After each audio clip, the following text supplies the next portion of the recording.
So here's my hot take today. I'm not an angel for having special needs cats. Not by a long shot. It just happened. I have a very unique skill set that has been developed and refined over 18 years of having 7 special needs cats. This skill set has been honed by working in veterinary medicine and now being a pet groomer. I'm not an angel. They'll tell me, oh, your cats would have been euthanized if they were in a shelter.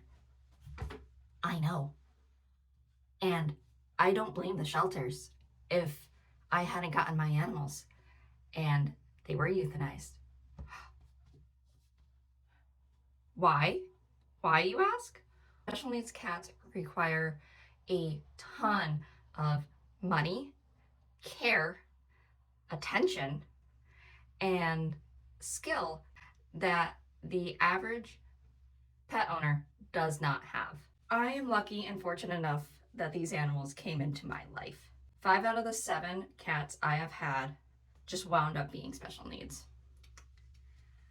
That leaves 2 that I knew were special needs, and those were Hank and Silas. The rest of them, complete accidents. I would not have blamed the shelters in the slightest. There is a shelter crisis in America. There is a shelter crisis in the world.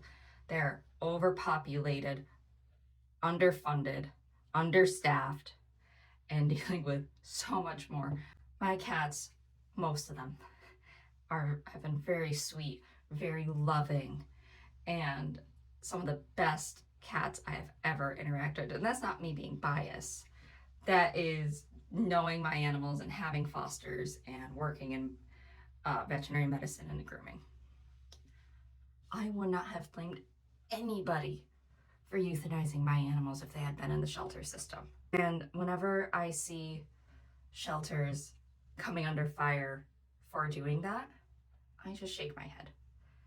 Because while it is sad, and while I know these animals can be cared for and loved, it's hard. It's very, very hard. They are making the decision to put down one animal and use those funds and those resources for 9 more that are healthy, that are more adoptable, that will not sit in the shelter and languish and possibly become worse. And I love my animals. I do. I will continue to get special needs cats, probably for the rest of my life. But I also acknowledge that it is not easy. It is not for the average pet owner. If you are the type of person who has put shelters under fire for euthanizing special needs cats or cats with behavioral issues, maybe think again. Do you want to bring one of those animals into your home? Do you want to bring a cat with OCD and possibly another rare behavioral issue into your home? Do you want to bring an FIP survivor into your home and deal with food aggression and brain damage? What about a cat with hip dysplasia and you've had to modify every home that you've had your entire life? Those are just the cats that have. Do you want a cat with PTSD and asthma and a million other things like Fozzie Bear? Do you want a cat with thyroid issues who passes from heart complications like Silas?